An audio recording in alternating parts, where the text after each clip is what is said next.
Good morning বন্ধুরা, দেখো আজকে আবার নিয়ে চলে এসেছি একটা নতুন ধরনের রেসিপি। আশা করি তোমাদের খুব ভালো লাগবে, তার জন্য অবশ্যই পুরো ভিডিওটা দেখবে আর আমার সাথে থাকবে। দেখো আজকে একটা মিষ্টি রেসিপি নিয়ে চলে এসেছি। এটা হচ্ছে চকো কোকো কেক।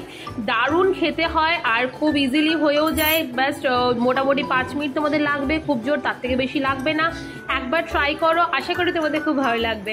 দেখো এখানে লাগছে দুধ, লাগছে এখানে নারকেল, কোকো পাউডার, এমনি পাউডার, মিল্ক, আরো অনেক কিছু। দেখতে থাকো, তার জন্য অবশ্যই পুরো ভিডিওটা দেখো। কোকোনাটটাকে ভালো করে অর্ধেকটা কেটে তারপরে এটাকে মালাটা ছাড়িয়ে নিচ্ছি, যে খোসাটা থাকে সেটা ছাড়িয়ে নিচ্ছি। তারপরে এটাকে পিলারের সাহায্যে পুরো পিল করে নিচ্ছি, যাতে পুরো খোসাটা একদম উঠে যায়, সাদা ব্যাপারটা চলে আসে।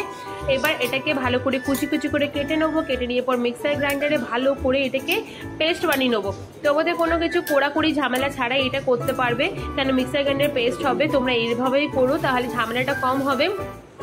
না তো কোড়াকুড়ি ভাবেও করতে পারো, মানে যেটা বটি দিয়ে কোড়া যায়, নারকেল কুড়ে পর যেটা সন্দেশ বানাও বা কিছু বানাও সেটা দিয়েও করতে পারো, অসুবিধা নেই। কিন্তু এটা আমার সহজ লাগলো তাই এটা তোমাদের সাথে শেয়ার করলাম। দেখো এবার এইভাবে পুরো মোটামুটি ভালো রকম পেস্ট ঠিক না, মানে হালকা দানা দানা থেকে গেছে, তো এরকম ভাবে জিনিসটা করে নিলাম। তারপর একটা ফ্রাইং প্যান চাপালাম, তার মধ্যে সামান্য পরিমাণে জল দিলাম।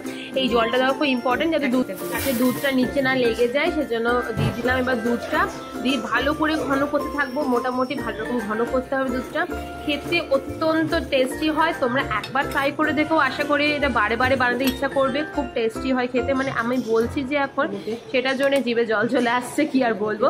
যাই হোক, দেখো এবার কোকো পাউডার, দুধ গরম দুধ হয়ে গেল। গরম দুধের পর একটা বাটির মধ্যে গরম দুধ তুলে নিলাম। তারপরে কোকো পাউডার 2 চামচ মতো এখানে মিশিয়ে নিলাম। এটা খেতে কিন্তু মানে পুরো ক্যাডবেরি ফ্লেভারের মতো লাগবে, খুব টেস্টি। দেখো ভালো করে গুলিয়ে নিচ্ছে এটাকে, এরপর সাইডে সরিয়ে এবার একটু একটু করে এটা মেশাবো।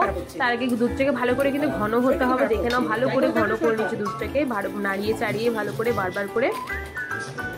এরপর এর মধ্যে একটু আমুল পাউডার মিল্ক দিলাম। আমুল স্প্রে যেটা আছে, তোমরা যে কোনো পাউডার মিল্ক ইউজ করতে পারো, কেন ওটা ঘন হওয়াটা খুব দরকার। সে বাড়িতে দুধ যদি ঘন করতে যাও বা যে কোনো জায়গায় বলো, অনেকটা টাইম খেয়ে নেয়। মানে যখন দুধটা ঘন করবে দেখবে 1 লিটার থেকে হাফ লিটার কি তার থেকে একটু কম করবে, অনেক টাইম খেয়ে যায়। সেজন্য অবশ্যই এই ট্রিক্সটা ফলো করো। একটা পাউডার মিল্কে 10 টাকার প্যাকেট কিনে রেখো, তারপরে এই দুধের সাথে মিশিয়ে দেখবে খুব ইজিলি ঘনটা হয়ে যাচ্ছে, আর বেশি তোমাদের খাটালিও করতে হচ্ছে না। সঙ্গে এখানে পরিমাণ চিনি দিয়ে দিলাম, যতটা পরিমাণ তোমাদের মানে করবে তোমাদের বাড়ির লোক অনুযায়ী। আমার এখানে 1 লিটার দুধের জন্য লেগেছে মোটামুটি 100 একটু কম চিনি। তারপরে এখানে কোকো পাউডার যে মিক্সটা ছিল দুধের সাথে সেটা দিয়ে দিলাম, দিয়ে ভালো করে মিশিয়ে নিলাম। তারপরে কোকোনাট মানে যেটা নারকেল পেস্টটা বানিয়েছিলাম সেই পেস্টটা দিয়ে দিলাম, দিয়ে ভালো করে নাড়িয়ে চাড়িয়ে নিচ্ছি। দেখো খুব ইজি, এটা খুব এমন কিছু ঝামেলা নেই, এই কটা জিনিস থাকলেই হবে। এরকমভাবে আস্তে আস্তে ঠান্ডা করে নেবে, তারপরে একটা সন্দেশের আকারে গড়ে নেবে। দেখো এবার এইটাকে ঘি ভালো করে প্লেটটাকে বুলিয়ে নিচ্ছি, ঘি বোলানোর পর এটাকে পুরোটা নামিয়ে নিচ্ছি, তারপরে সেট করে নেবো ভালো করে। আশা করি তোমাদের রেসিপিটা খুব ভালো লাগবে, একবার ট্রাই করে দেখো। দেখো এবার ভালো করে স্প্যাচুলা দিয়ে, এরকম নরম সিলিকনের স্প্যাচুলাগুলো পাওয়া যায় মানে খুন্তি টাইপের, তো সেগুলো দিয়ে সেটা দিয়ে ভালো করে সেট করে নেবে। খুব ইজিলি হয়ে যাবে। না তো কোনো ছুরি কিংবা একদম সফট কিছু যদি থাকে তোমাদের কাছে সেটা দিয়ে করে নেবে, মানে খুন্তির মতন দেখতে, তো খুব ভালো সেট হয়ে যাবে। এরপর কিছু কাজু আমি ভালো রকম কুচিয়ে নিচ্ছি উপরে গার্নিশিং এর জন্য বা টেস্টটা আরো ইনহ্যান্স করার জন্য, খেতে খুব ভালো লাগে যখন মুখে পড়বে। এটা ভালো করে এর মধ্যে সেট করে নেবো। এবার দেখো এবার দিয়ে নিই, দেখতে দারুণ লাগছে না? যাই হোক, দেখো এবার এটা পিস পিস করে কেটে নেবো এবার কেক আকারে, মানে কেক যেমন কাটা হয় বা বলতে পারো সন্দেশ যেমন কাটা হয় সেরকম ভাবে পিস পিস করে কেটে নেবো, ব্যাস সার্ভ করবো। খেতে অত্যন্ত সুস্বাদু, একবার তোমরা ট্রাই করে দেখো, দারুণ লাগবে খেতে।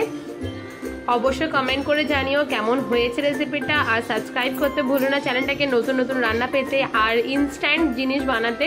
আমি এটা চটজলদি জিনিস পছন্দ করি, সেজন্য চটজলদি জিনিসটা করতে অবশ্যই আমার কমেন্ট করো।